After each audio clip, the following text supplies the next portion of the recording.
Good afternoon, everybody. Welcome to the 2022 Wisconsin Council of the Blind and Visually Impaired Annual Scholarship Recognition and Celebration.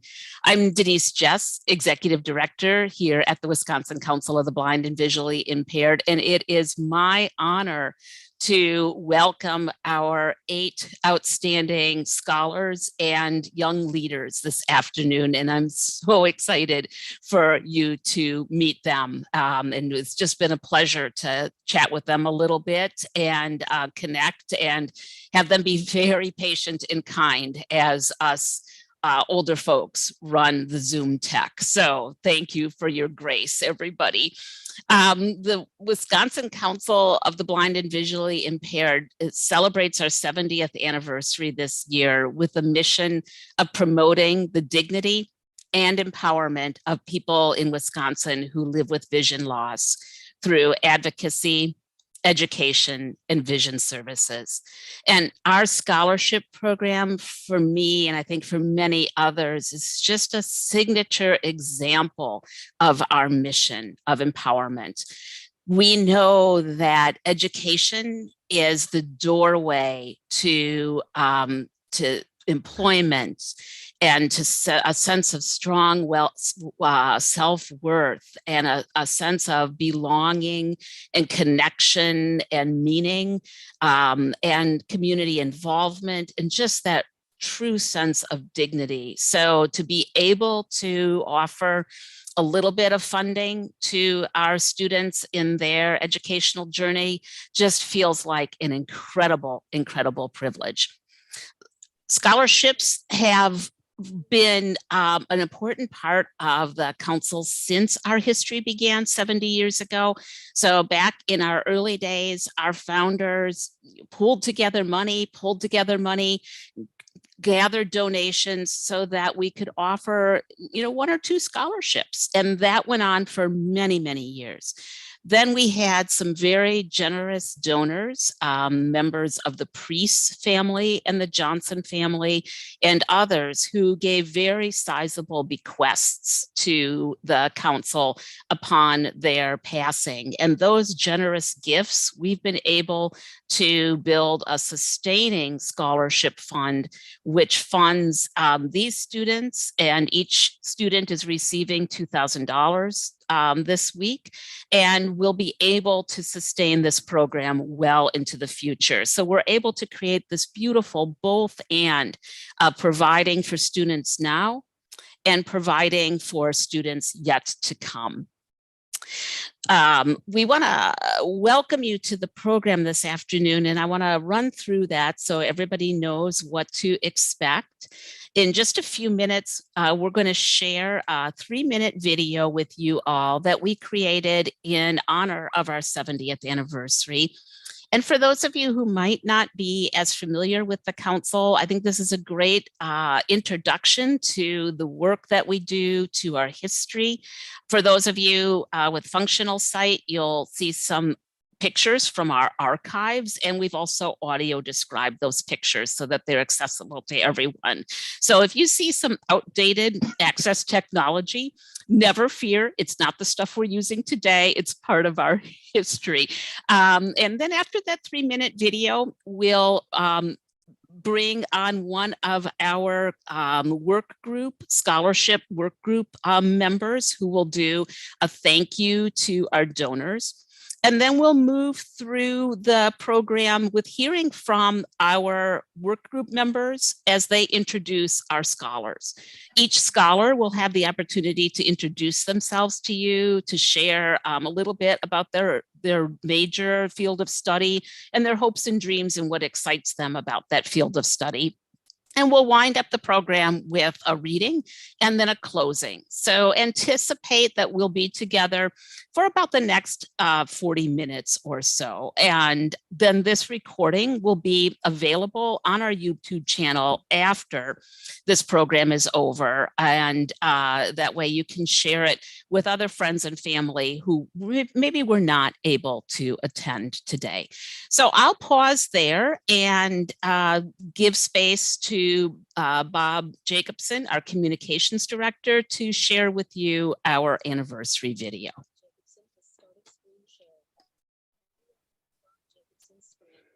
Wisconsin Council of the Blind and Visually Impaired, celebrating 70 years of advocacy, empowerment, and service. Denise Jess, Executive Director.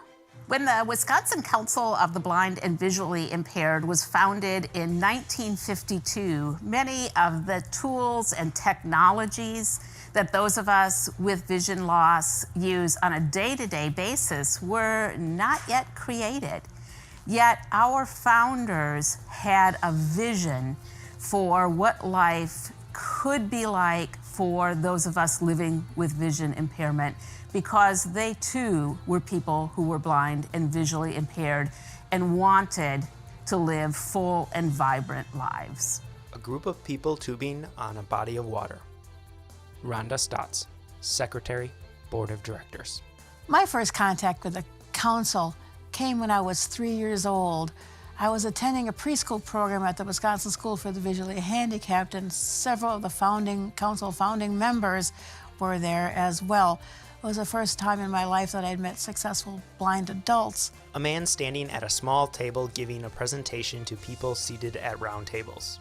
From the very start, public policy advocacy has been a key point in the council's mission. Two women sitting at a table in a state capitol hearing room. In my experience, 3 council-sponsored bills have become law. I consider this to be a terrific achievement by a small organization such as ours. Nick Sinram, Chair, Board of Directors. So the founding of the Sharper Vision store back in the 1960s was really pivotal for the council. Not only does it allow people to access the assistive technology and the other resources that they need, but it's also a front door for people to access all of our other services that the council provides. A group of people shopping in the Sharper Vision store viewed from above. Melinda Drayson, longtime client. I've always relied a lot on the council for a lot of products and services. One thing that I've grown pretty fond of the last few years is the technology classes that are offered. It's during those technology classes where I've had the opportunity to learn a lot about developing technology, because I'm usually not one to necessarily go and seek out that stuff on my own. So I've been able to learn how to do everything from reading documents while I'm working at my job to things that help me at home, like assistive technology to help me cook, or grocery delivery apps. A woman assisting a man using a video magnifier. So vision services here at the council continues to evolve. It's less about adapting to the ways that you can't interact with the rest of the sighted world, and more about attaining equity and empowering yourself to close that gap. And really the council is leading the charge in that regards, and trying to encourage people to set ambitious goals and then achieve them.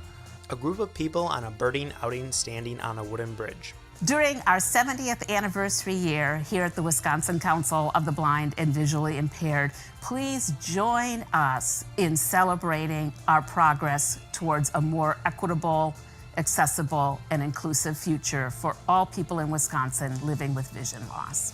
Wisconsin Council of the Blind and Visually Impaired. Learn more about us at wcblind.org.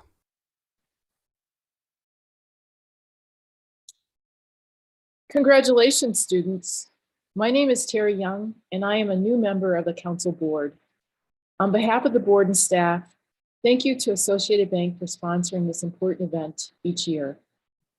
Your support of the Council's work in education, vision services, and advocacy is vital for the people of Wisconsin who are living with changing vision. We know you join us in congratulating these young adults receiving scholarships today.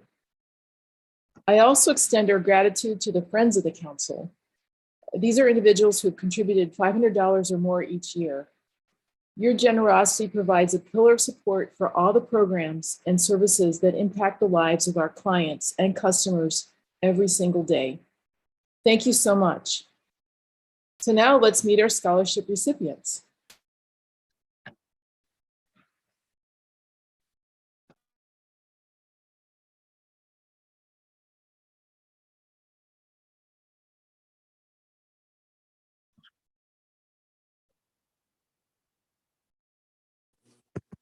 Hi, I'm Sri Baim, and I just want to say thank you so much. This is truly a blessing to receive this scholarship, and I greatly appreciate it. It's very beneficial to me and to my other fellow peers who are also receiving this wonderful scholarship. I am super excited to see what the future holds for me. Thank you. Thank you, Sari. My name is Jim Denham, and I actually work as the Access Technology Specialist with the Wisconsin Council of the Blind and Visually Impaired. I was fortunate enough to win a council scholarship back in 1994 and 1996. At the time, I was a student at St. Norbert College in De Pere, Wisconsin, pursuing a degree in computer information systems. And the council scholarship allowed me to continue to open doors towards my passion. My passion's always been teaching people who are blind and visually impaired to use technology. And the council scholarship really allowed me to, continue to open those doors, because college is expensive. And those awards really allowed me to pursue my dream and keep moving towards my dream, and allowed me to pursue my passion. After graduating, I went on to work at several different organizations, including the Perkins School for the Blind and the American Foundation for the Blind. And then I started work at the Wisconsin Council of the Blind and Visually Impaired in 2017. So I encourage all of you winners to use this award to continue to pursue your passions. Continue to move forward in life and do what makes you happy. And use this award to benefit you and to keep moving forward with your education, because education is so very important and so very critical. So continue to open those doors and continue to pursue what makes you happy. We'll now introduce our next recipient, and that would be Grace Kane. Grace?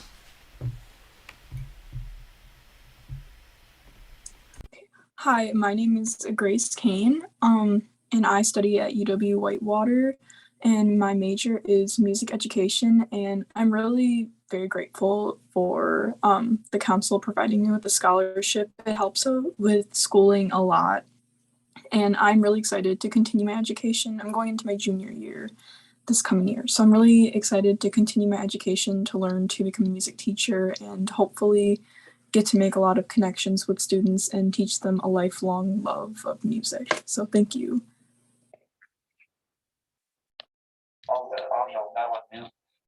My name is Karen Heeson, and I'm a member of the Board of Directors of the Council. Today, it's my privilege to introduce a few of the scholarship winners. The first of those being Jada Clark. Jada? Karen, it looks like we're having trouble there. If you want to, Okay. We'll try to get Jada back on in just a moment. All right. Okay, well then we'll proceed to Lewa Diarra.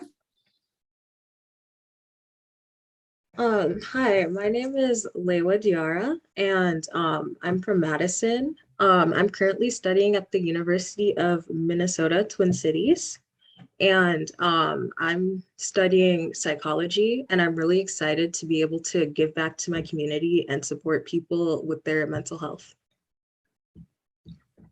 Thank you so much, Lewa. And next we will have Lindsay Fritz, a young lady who I've had the honor of being able to teach in some summer schools here at the Wisconsin School for the Blind and Visually Impaired. Lindsay? Thanks, Karen. Hi, everyone. I just want to say thank you so much to the Wisconsin Council for the Blind for your scholarship. This is my second year of being awarded a scholarship, and I am so incredibly thankful. As Karen said, my name's Lindsay Fritz. I currently live in Madison, Wisconsin. I go to the technical college here, Madison Area Technical College, where I am currently about to enter my final semester of nursing school. So excited to be done.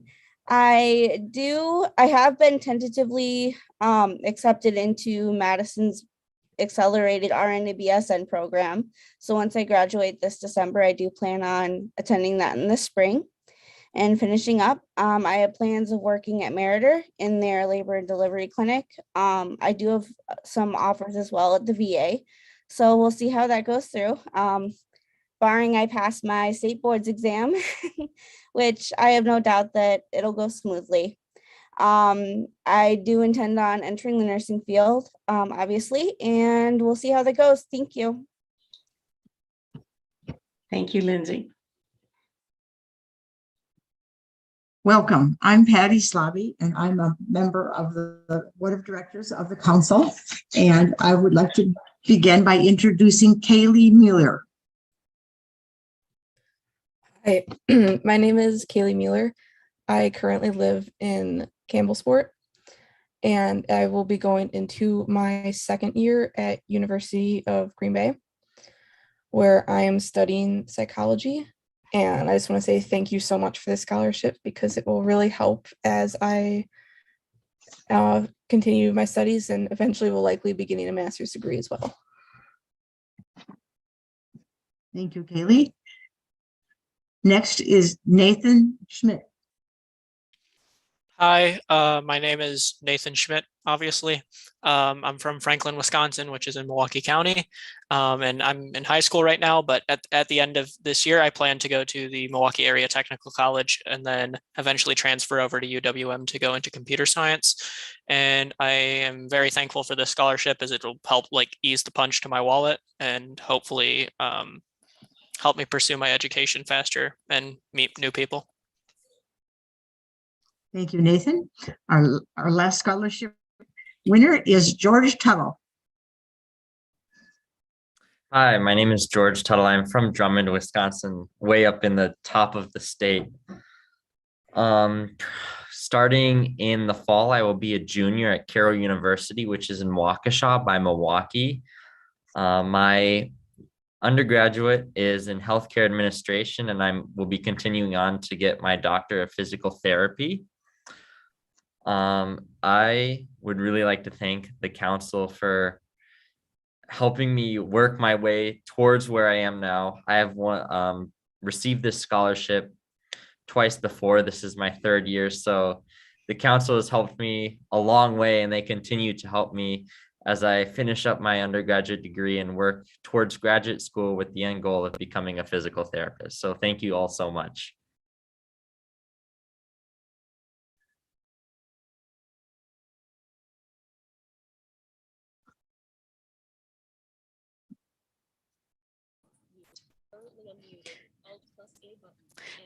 Mitch, were we able to get Jada back? Yeah, I'm back. Yay, Jada. Excellent.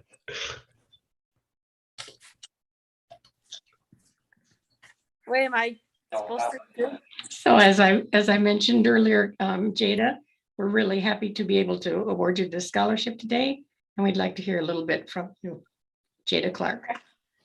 Hi, I'm Jada Clark. I just graduated from high school. I'm from Oshkosh, Wisconsin.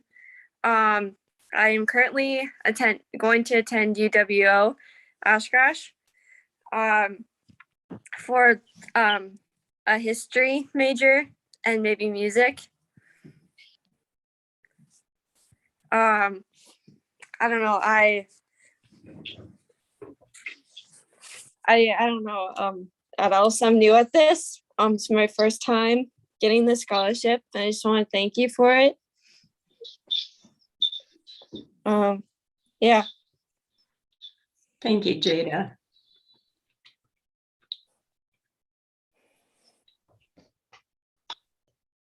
Hi there. My name is Greg Smith, and I am on the scholarship selection committee.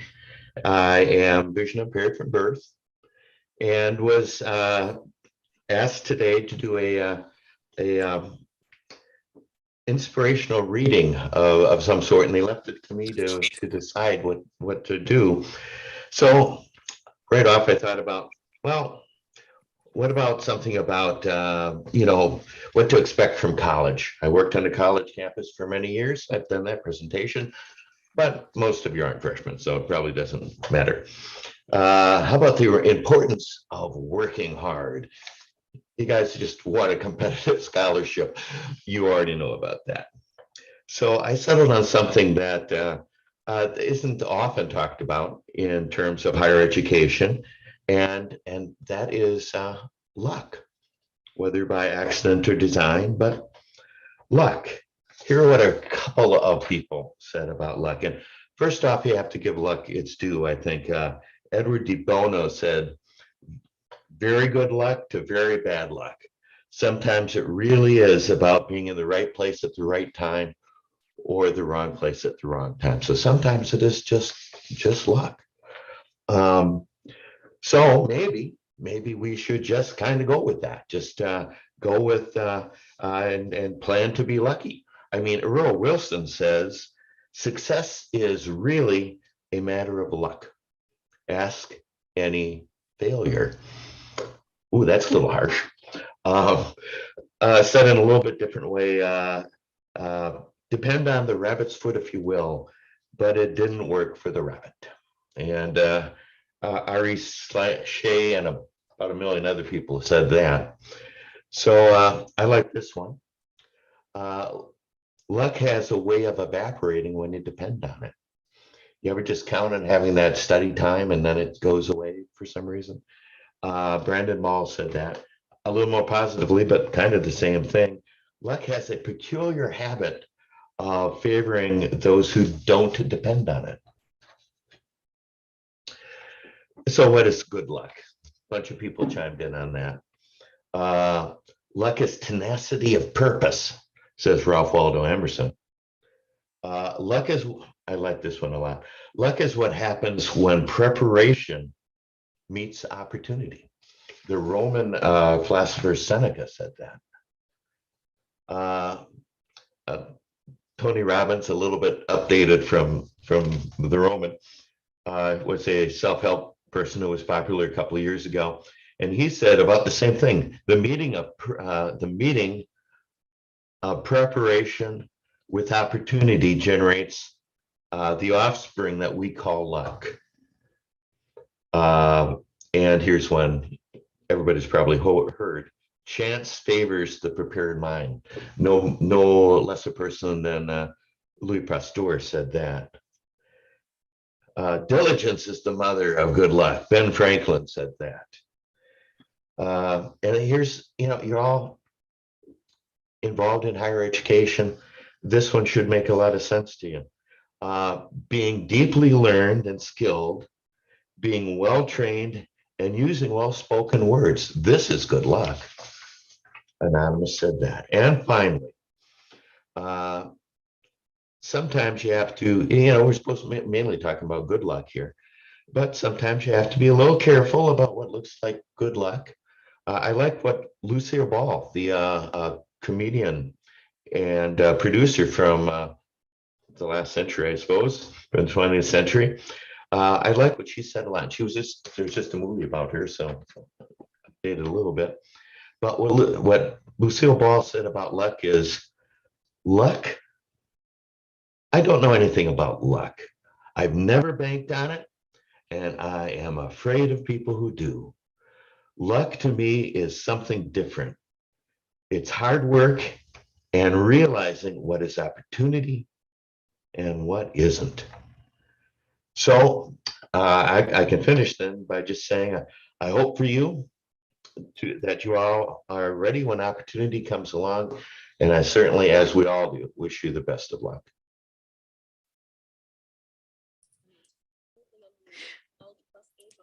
Greg, thank you so much. And thank you so much to all of our members of the scholarship work group and to all of our students. So as we move towards ending our time together, I want to just start that with saying thank you.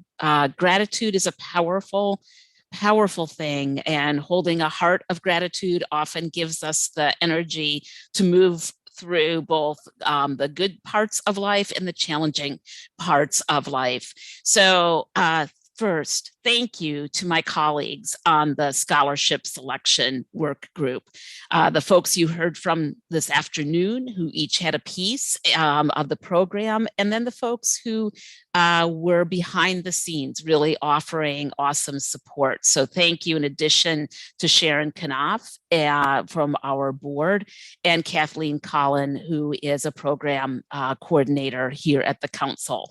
The scholarship selection committee has the duty of reading all of your applications and anyone's application who applies, and really carefully considering everything that you share with us, and then evaluating those applications and putting that information forward to all of us that are on the selection work group. And then we work together to talk about who are we going to be making the offers of scholarship to. So I love working with this group because there's such a high standard of excellence and high standard of ethics. So please know, scholarship recipients, that you were each very closely considered and really honored for your leadership and your academics and your community and school commitment, because you showed us that you are well-rounded young leaders, and that's what we're looking for in those scholarship applications. So thank you so much to my colleagues on the scholarship work group. I also want to do a huge shout out, thank you to the folks who make this production happen, who are the folks pressing all the right buttons and moving the right switches and know how to make Zoom and YouTube talk to each other and make YouTube play on a Zoom and all of that. So hats off to Mitch Bry, our operations manager here at the council, Bob Jacobson, who is our communications director, Lori Rebecca's, who is our fund development coordinator, and also Kathleen serving in the role of doing a lot of the coordination. So she had double duty.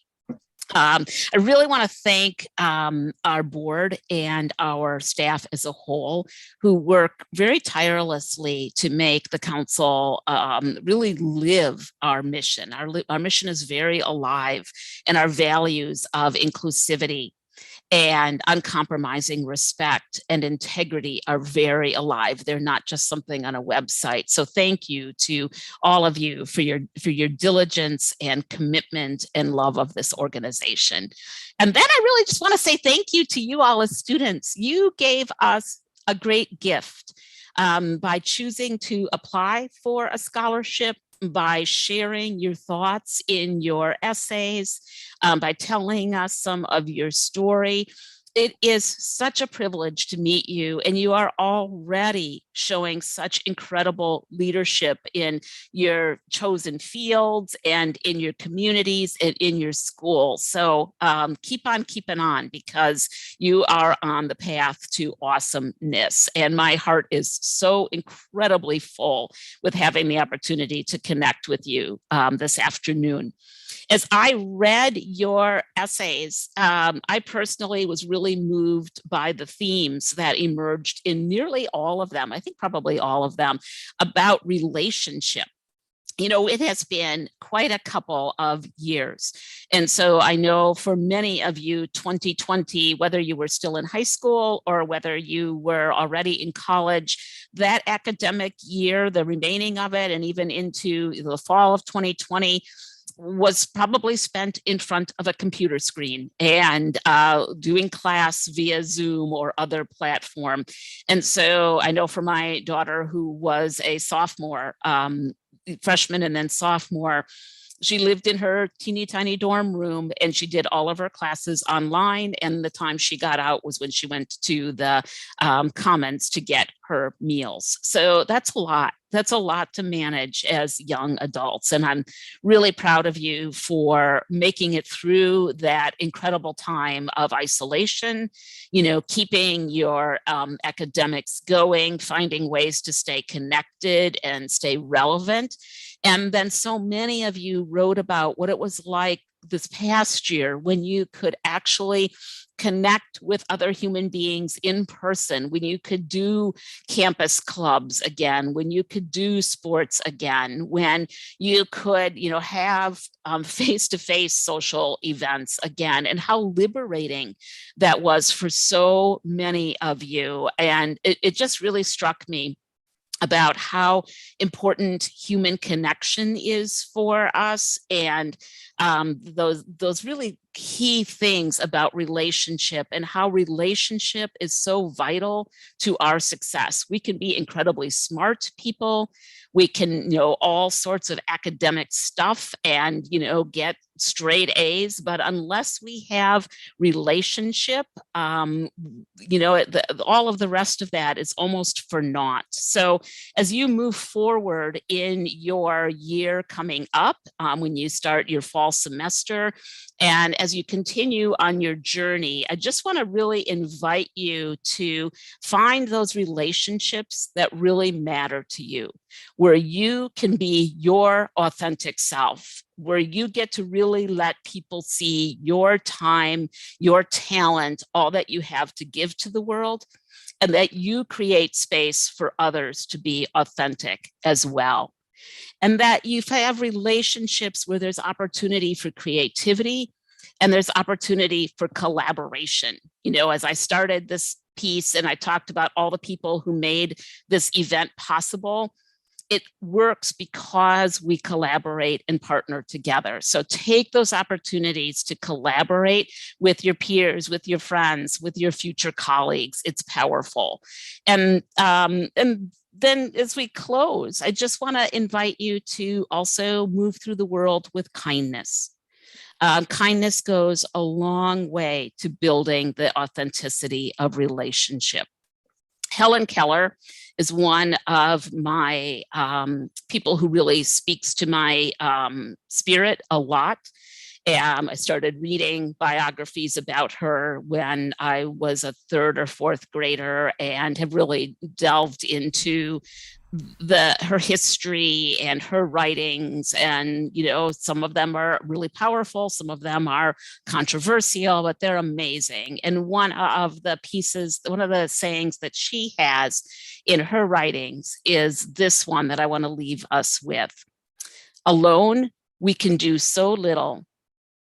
Together, we can accomplish so much. So thank you for all of your accomplishments so far. Give your parents a hug, if you would, if they're nearby, because they also helped love you and support you to get to this point today. So until we meet again at a future scholarship event, I want to wish you all well. I also want to extend an invitation to you all to stay connected with us through joining our e-news. If you have not done that already, you can do that on our website at wcblind.org. I know some of you are really interested in advocacy, others of you are interested in technology, and our e-news publications that come out every Monday are great ways for you to stay connected with us. We'll also be sending you emails throughout the year when we find out about other scholarship opportunities that we think might be of interest to you, or other opportunities. So, watch for those emails. I'll send one probably to you in the fall, just wishing you well in your fall semester. And know that you can reach out to us when you have questions or concerns, and that I hope someday in the future, maybe like Nick, who you heard on the video, our board chair, is also a scholarship recipient. Jim is a scholarship recipient. Other members of our board are recipients as well. So maybe someday you'll find your way back to the council as a volunteer, or maybe even if it's as a staff member. And then my last little plug is, if you are an artist or you have someone in your family who is an artist, every fall, we showcase the art of people with vision loss throughout the state of Wisconsin, whether that art is photography or painting or sculpture or clay or video art. We love to showcase that. So go to our website, go to the gallery night page, and consider submitting your art to be considered for gallery night, which will happen later this fall.